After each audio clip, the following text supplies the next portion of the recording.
Pagpasok ng taong 2015, naging mapalad ang bansa at ang buong sambayan ng Pilipino sa pagbisita ng mahal na Santo Padre Francisco. Dala ang temang Mercy and Compassion sa lahat. Magandang araw Pilipinas, ako po si Carla Lizardo. Ang pagbisita ni Pope Francis ay hindi lamang nagpaigting ng ating pananampalataya sa Diyos, kundi nagbigay din ito ng saya at panibagong pag-asa sa atin, lalo na sa mga kababayan natin na naging biktima ng Super Typhoon Yolanda. Para sa aming two-part special segment, aming ihahatid ang mga naging kaganapan sa pagbisita ng Santo Padre Francisco, pati na ang mga naging paghahanda ng pamahalaan sa kanyang pagbisita.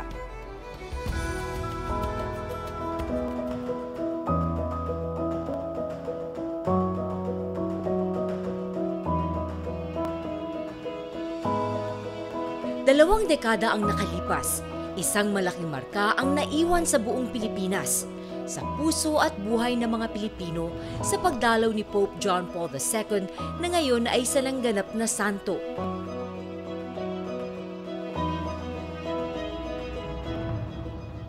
Tinatayang halos 5 milyong Pilipino ang dumalo at naghangad na masulyapan ang dating Santo Papa.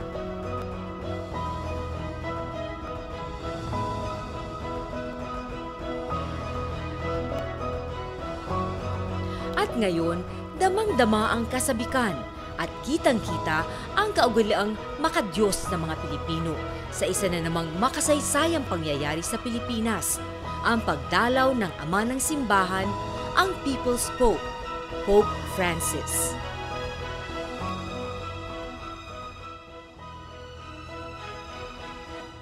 God shows and blessed us for a purpose, to be holy and blameless in His sight.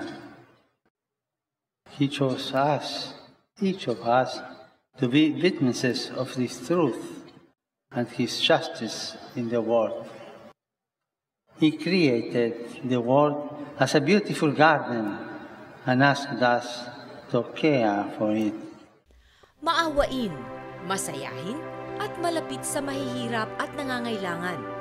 Ilan lamang yan sa mga katangian ni Jorge Mario Bergoglio, mas kilala sa pangalang Pope Francis. Ipinanganak noong December 17, 1936 sa Buenos Aires, Argentina. Panganay sa 5 anak ni Mario Jose Bergoglio at Regina Maria Sivori. Galing Roma, unang binisita ng Santo Papa ang Sri Lanka. Tumigil siya roon ng 4 na araw at dumiretso na sa Pilipinas. Gaya nga ng binanggit ngayon at the end sa katapusan ng 2014, talagang nais ng Santo Papa ang focus niya ay Asia. Dahil in terms of, yung sabi nga natin, yung numbers of people, napakaraming tao sa Asia. Ano? And yet, kakunti ang mga Katoliko. And so, bilang sabihin natin, malaking bilang ng Katoliko sa Pilipinas, napakalaking opportunity ito, sabi nga ng Santo Papa, na sa pamamagitan ng pagdalaw niya, masimulan niya yung evangelization, pagpapahayag ng mabuting balita sa buong Asia. Kasi nga sa kukunti pa ang mga Katoliko o Kristiyano sa ating bansa. Kaya tayo bilang mga Pilipino, ito isang pribilehiyo eh. Ito isang sabihin nating misyon. Kinakabahan, excited, at hindi magkanda-ugaga. Yan lamang ang ilan sa mga salitang maglalarawan sa mga Pilipino na abalang naghahanda sa pagdating ng mahal nating Santo Papa.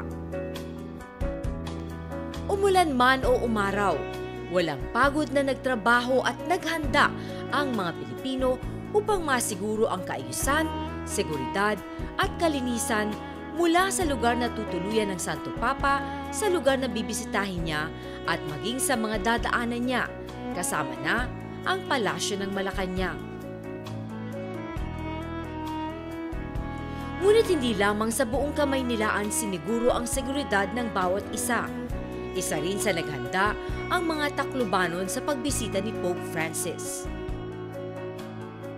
isang reason nga, main factor ay itong mga victims ng typhoon, victims ng earthquake, victims ng iba-iba mga calamities, pati yung man-made calamities, no? Pagdadasal din ng ating Santo Papa, mercy and compassion, no? Yung itong nagaling mismo sa ating Panginoon. At ito ay, of course, napakaganda, no? Na imagine na ang medyo nakalimutan, ang pinakamahina, yung sinasabing sa periphery, no? Yung malalayo, pupuntahan talaga ng ating Santo Papa. Kahit naging masungit ang panahon, hindi sila nagpatinag sa paghahanda nila sa pagdating ng Santo Papa. Kapit-bisig nilang sinigurado ang kaayusan ng ruta ni Pope Francis at hindi nila ininda ang lahat ng pagod at sakit ng katawan upang mairaos ang lahat ng preparasyon. Itong pagdalaw niya ay talagang sabihin nga natin gusto niyang damahin mismo. Mahipo, sabihin natin, na itong mga naghihirap ay sa pamagitan ng kanyang presensya, madama ang pagmamahal ng Diyos na sila'y kinakalinga nila. Kumisan kasi tayo mga Pilipino, pag medyo may problema at nahihirapan, may kalamidad, kumisan tinatanong natin, pinaparusahan ba tayo ng Diyos? Maaring yun ang malimit natin maranasan, pero ang punto doon, sa mga ganitong okasyon din, higit lalong pinadadama ng Diyos ang kaniyang pagmamahal.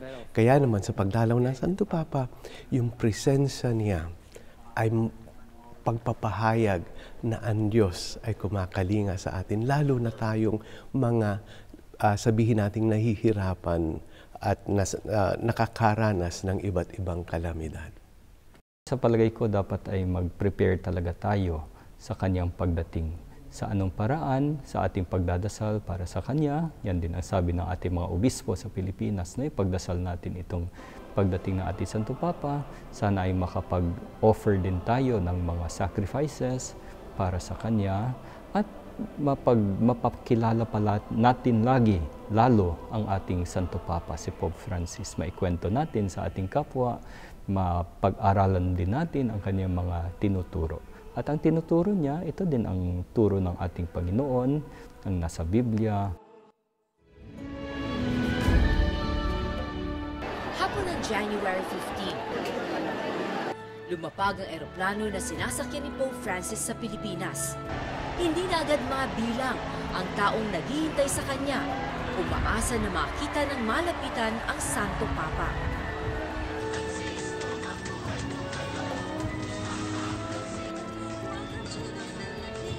Isa sa sumalubong sa kanya si Pangulong Aquino, kasama ang kanyang mga gabinete, mga lider ng simbahang Katoliko at mga Pilipino na naghanda pa ng sayaw para sa Santo Papa.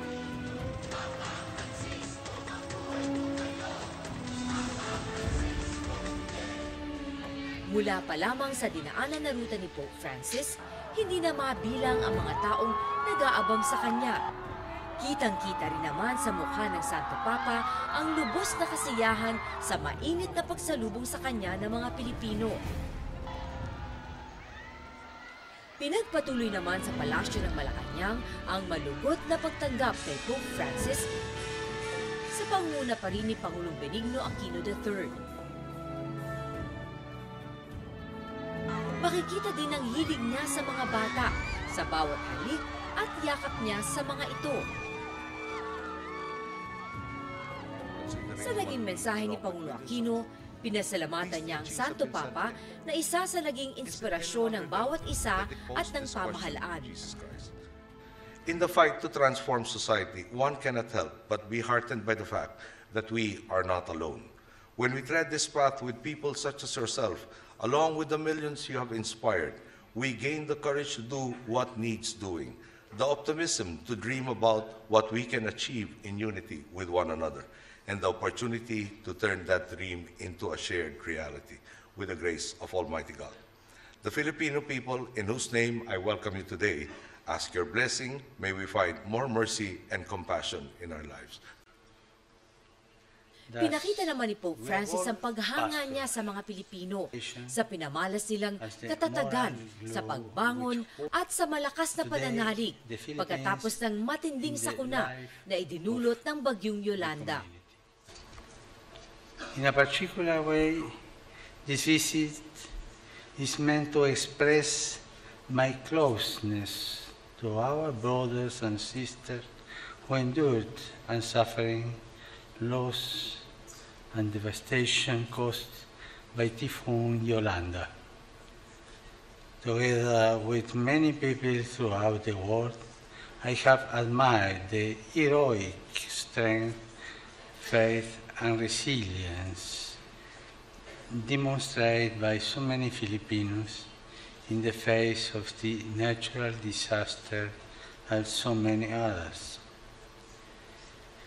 The searchers rooted not least in the hope and solidarity instilled by Christian faith, gave rise to an outpouring of goodness and generosity, especially on the part of so many of the young.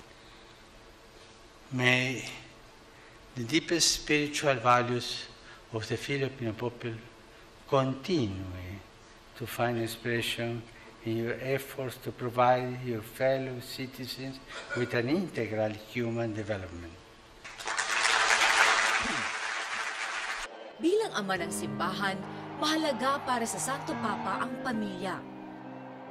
Pamilya na bubuo sa tahanan, sa simbahan, at sa komunidad. In the family, we learn how to love, how to forgive, how to be generous and open, non-closed and selfish. We learn to move beyond our own needs to encounter others and share our lives with them. That is why it is so important to pray as family.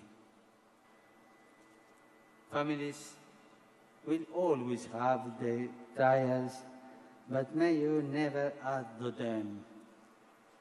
Instead, by living examples of love, forgiveness, and care.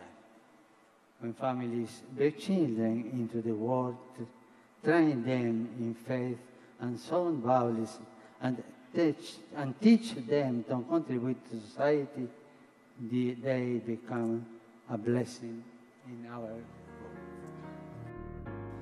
Naging emosyonal naman ang ilang pamilya na nagbahagi ng kani-kanilang mga kwento sa Santo Papa. Bukod sa pamilya, isa rin ang mga kabataan sa bumubuo sa simbahan at komunidad. Sa magkaibang pagdiriwang na pinangunahan ni Pope Francis sa grandstand at University of Santo Tomas, binahagi niya ang kahalagahan ng mga kabataan. In the Gospel, Jesus welcomes children. He embraces them and blesses them. We too need to protect, guide, and encourage our young people, helping them to build a society worthy of the great spiritual and cultural heritage. Specifically, we need to see each child as a gift to be welcomed, cherished, and protected. And we need to care for our young people, not allowing them to be robbed of hope and condemned to the life on the streets.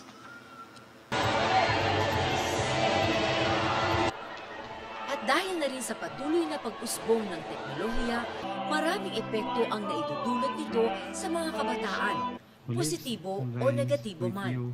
In the unity of and you realize it in... Hoy, con tantos medios, estamos informados, hiperinformados. Today, with so many means of communications, we are overloaded with information. ¿Y eso es malo? No. And is that bad? Not necessarily. Eso es bueno y ayuda. It is good and it can help. Pero corremos el peligro But there is a real danger de vivir acumulando información. of living in a way of accumulating information. Y este es el desafío que la vida te pone a vos hoy. Aprende a amar. And this is the challenge that life offers you, to learn how to love. No solo acumular información. And not just En accumulating un momento information que no sabes qué hacer con ella. without knowing Es un what to do with museo. it, Sino a través del amor que esa información sea fecunda. but through that love, that information bear fruit. Sentir lo que Feel. pienso y lo que hago. To feel what you think and to feel what you do. Hacer lo que pienso To y lo que do siento. what you think and what you feel. Pensar, sentir y hacer. To think, to feel, and to do. En voz To- alta. To think, to feel, and to do. To Otherwise. think, to feel, to do.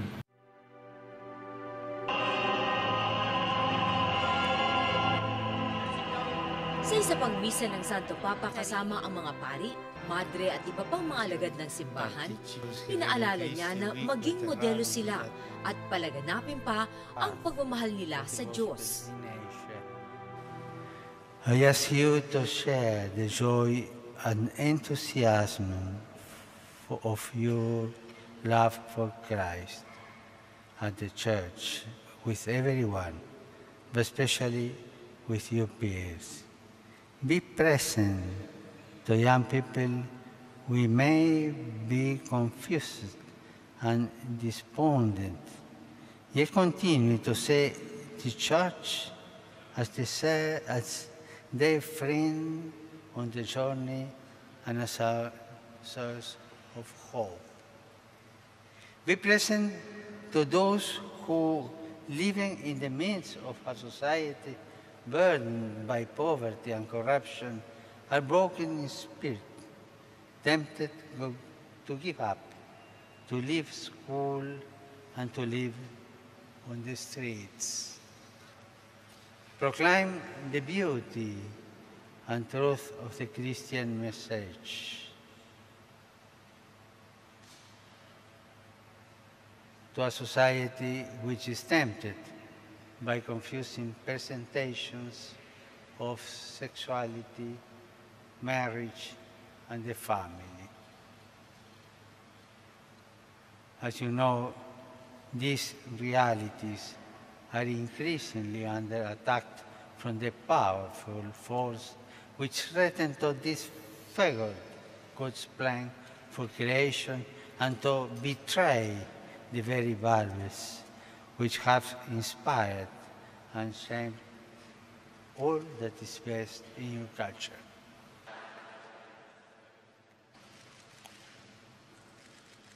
Do you love me? Thank you very much. I read the word Jesus. El verdadero amor es amar y dejarme amar. Real love is about loving and letting yourselves be loved. Y a Dios decimos que es el Dios de la sorpresa, And we say that God is a God of surprises porque Él siempre nos amó primero. because He always loved us Y first. Dios nos sorprende. God surprises us. Dejémonos sorprender por Dios. Let us allow ourselves to be surprised by No te- God.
Malakas man ang buhos ng ulan noong umaga bago ang pagdating ni Pope Francis sa Tacloban City at sa Palo Leyte, matyagang nag-antay ang mga tao rito upang masilayan sa unang pagkakataon ang pagbisita ng Santo Papa.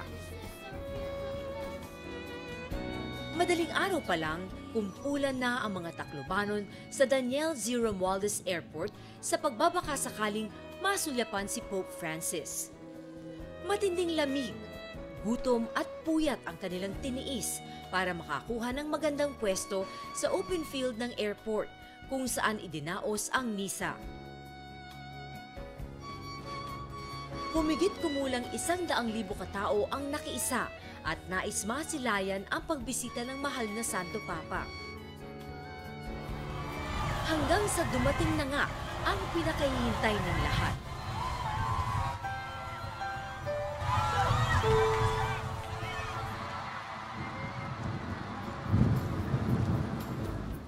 Ipinakita ng mga Taclobanon ang kanilang kagalakan at magiliw na pagtanggap sa Santo Papa.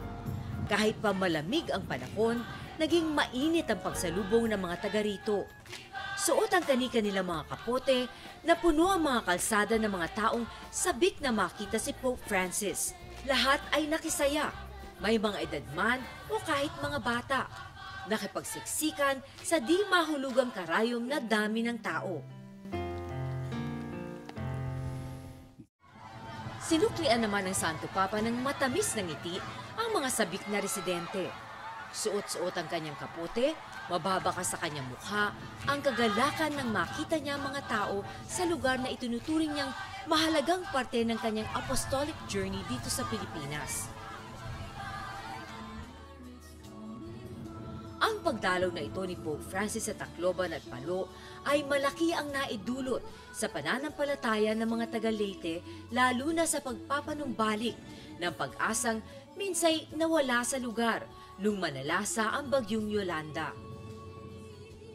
Ito nga, gaya ng experience din ng ibang mga tao dito sa Archdiocese after ng devastation ng Super Typhoon Yolanda, the visit of the Holy Father is such a great relief para sa aming mga pare and sa lahat ng tao dito sa Archdiocese. No estamos solos. Sa naging homily ni Pope Francis sa Tacloban, bumuhos ang iba't ibang emosyon.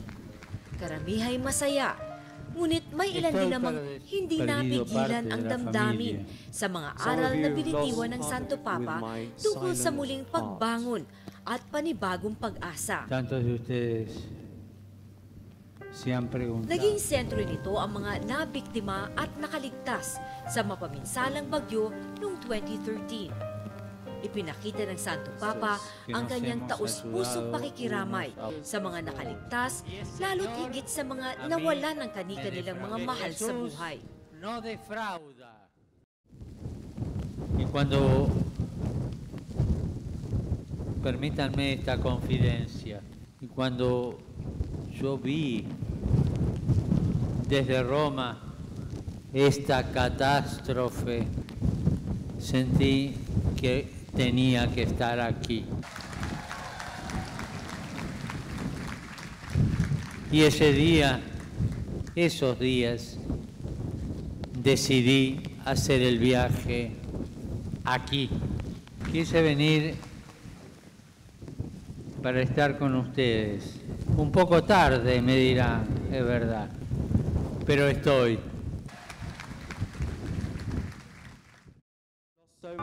Baka sa mukha ng mga dumalo ang epekto ng mga katagang binitiwan ng Santo Papa. Sa gitna ng masungit na panahon, lumutang ang sinseridad at pagmamahal ni Pope Francis sa kanyang mga kapwa.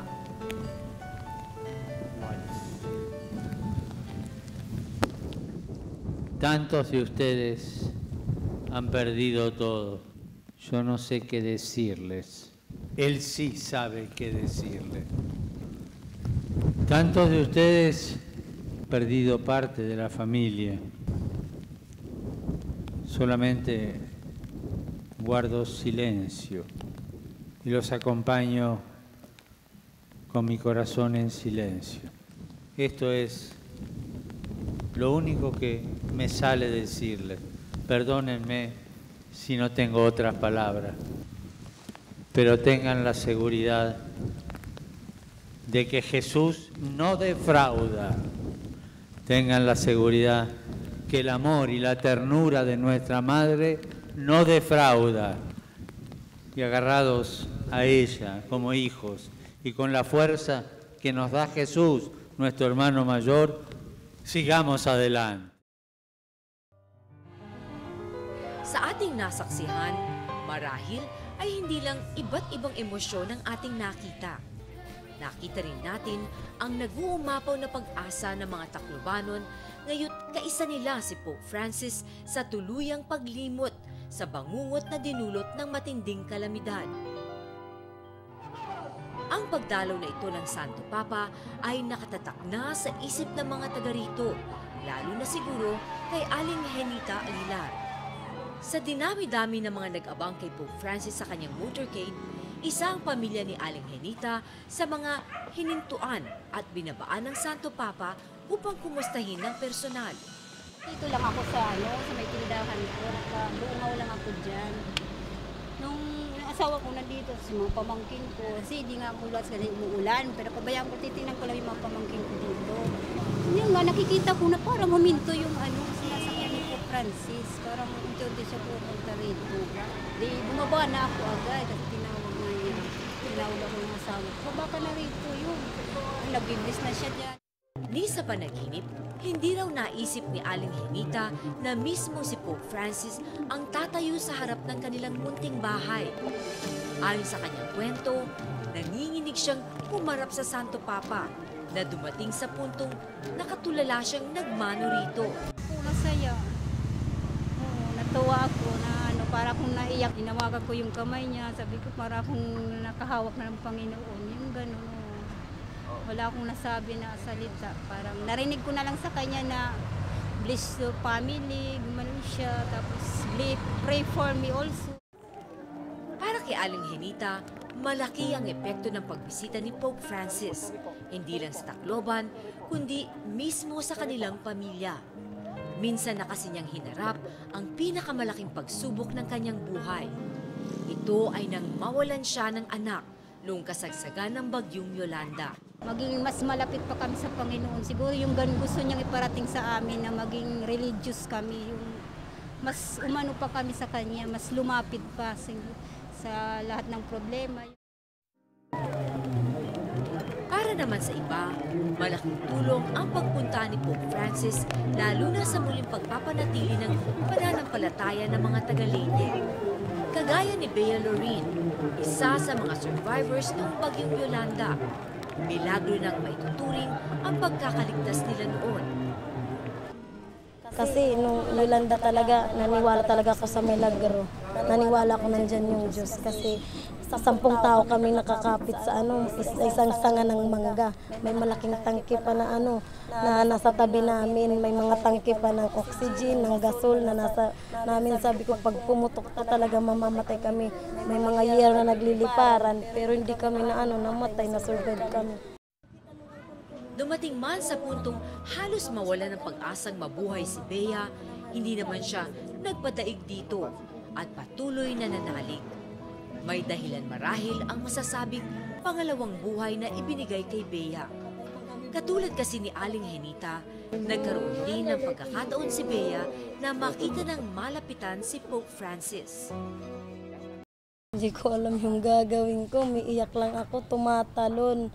Tapos basta inaano ko lang yung pangalan niya na Lolo Kiko, yun lang talaga na ko.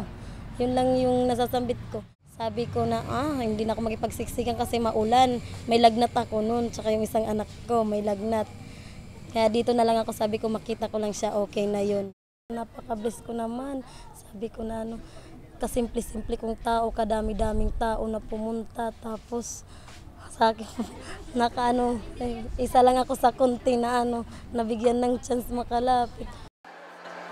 Naging maikli man ang pananatili ni Pope Francis sa Leyte dahil sa sama ng panahon, malaki naman ang naging epekto nito sa pakiramdam ng mga residenteng nasilayan siya. Sa maikling oras na yun, nag-iwan ito ng napakalaking epekto upang kahit papaano'y mabura sa isip nila ang idinulot ng mga nagdaang kalamidad. Hindi man niya nakamayan lahat ng tao, ang iniwang bakas ni Pope Francis sa kamalayan ng mga taga-Leyte ay sapat na upang gamitin nila itong inspirasyon para magpatuloy muli sa buhay. Likas na nga sa ating mga Pilipino ang pagiging relihiyoso. Sentro ng pananampalatayang Pilipino ang mga matatayog na simbahang saksi sa ating debosyon at paniniwala sa Diyos. Dito sa Palo Cathedral, na isa rin sa destinasyon ni Pope Francis, punong abala siyempre ang Archdiocese ng Palo sa naging pagbisita ng Santo Papa. People had to be prepared, places had to be prepared. Of course, you needed money for that. So a lot of things to prepare for. Mabuti lang tinulungan kami ng Manila kasi ang Manila may experience sa mga ganitong bagay. Pero yung preparations ay only later did we come to understand na kailangan talaga ng maraming tao. Nagbunga naman ang paghihirap at paghahanda ng mga taga-Palo sa kanilang pagsalubong kay Pope Francis. Kahit pa umulan, napuno ang kakalsadahan patungong Palo Cathedral. Ang iba'y hindi ininda ang paghihintay ng maraming oras. Makita lamang ang mahal na Santo Papa. 5 hours kaming nag-antay sa kay Pope Francis. Nung sobrang ginaw kami kasi umuulan tsaka humahangin ng malakas. Tapos yung katapat ng namin, yung yung parang billboard tinatanggal kasi maraming tao eh. Tapos nung dumaan na siya, nawala lahat yung namin, pagod tsaka hirap tsaka yung ginaw nawala. Masayang talaga sa amin yun dumating siya dito sa atin. Nagpapasalamat kami nga dito po sa Palo nga pinili po niya dito para makaano kami sa kanya, makatingin kahit konting panahon lang. Ang kaugaliang ito na ipinakita ng mga Pilipino ay refleksyon ng kung gaano nating pinapahalagahan hindi lang ang ating pananampalataya, kundi maging ang ilang halimbawa ng sakripisyong sumasalamin sa ating lahi. Naipakita natin sa buong mundo kung gaano tayo kaseryoso pagdating sa pananalig sa Poong May Kapal. The word compassion means, well, in Latin, one meaning would be cum patire. It's to suffer with, to bear with. He came to be with us, but because there was a typhoon, well, he suffered with us during that typhoon. In a sense, he tasted the storm. So we are grateful for that. Isa nga sa hindi malilimutang yugto sa kasaysayan ng Simbahang Katolika ang pagdalo sa atin ng Santo Papa. Ang idinulot ng kanyang 5 araw na pananatili rito sa bansa ay pawang positibo at nag-iwan sa atin ng isang mahalagang aral. Ang pagmamalasakit sa ating kapwa sa kabila ng ating mga pagkakaiba-iba sa buhay. Hindi man natin mailarawan kung gaano tayo nagpapasalamat sa mga naiparamdam sa atin ni Pope Francis, sapat nang maipakita natin sa kanya na tayo'y nagkakaisang bansa, na tayo'y kaisa niya sa pagpapalaganap ng kapayapaan sa buong mundo. Si Jorge Mario Bergoglio, o mas kilala nating si Pope Francis, ang tinaguriang The People's Pope. Thank you po, Pope Francis, sa pagbisita dito sa Leyte. Tsaka hindi nyo kinancel yung flight kahit na yung time, lang siya, maikli, pero worth it naman po na pumunta po kayo. Salamat sa malasakit. Thank you po, Pope Francis. Kabataan, pamilya, pamahalaan, at simbahan. Mga grupo na bumubuo sa Pilipinas. Ito ang naging sentro ng pagbisita ni Pope Francis.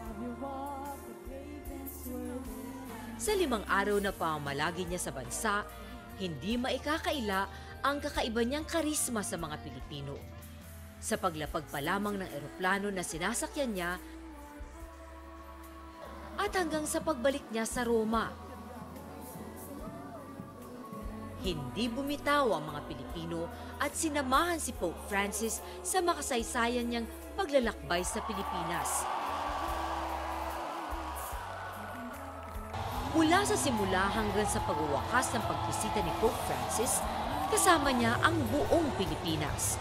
At kitang-kita sa bawat ngiti ng Santo Papa ang lubos niyang kasiyahan sa pagdalaw niya sa bansa. Nagsilbi siyang ama ng isang tahanan ng Pilipinas. Nagbigay ng ngiti at galak sa mga Pilipino. Naging inspirasyon upang bumangon sa mga pagsubok. Naging lakas ng mga nanghihinang kalooban. At naging pag-asa para sa panibagong bukas. Salamat, Pope Francis. Hanggang sa muli.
Sa pagbisita ni Santo Padre Francisco, tayo'y muling nakaramdam ng bagong pag-asa na nagpatibay palalo sa ating pananampalataya sa Diyos. Naway sa kanyang pag-alis, maisabuhay sana natin ang mga mensaheng kanyang ibinahagi at maging ehemplo siya sa atin. Lalo na sa panahong tayo ngayon ay nahahati sa isyong kinakaharap sa usaping pangkapayapaan sa Mindanao. Sa mga magigiting nating tagaligtas na nagpamalas ng pambihirang tapang at tibay hanggang sa kanilang huling hininga para isulong ang katahimikan at kaayusan sa Mindanao, saludo po kami sa inyo. Kasama na ang mga naiwang pamilyang nangungulila at nagpapakatatag sa mga panahong ito upang kayanin ang kanilang pagkawala. Para sa ating lahat, naway wag natin sayangin ang buhay na kanilang inalay. Bagkus gawin natin silang inspirasyon para maisulong ang kapayapaan sa Mindanao. Muli ako po si Carla Lizardo at ito ang Report kay Boss.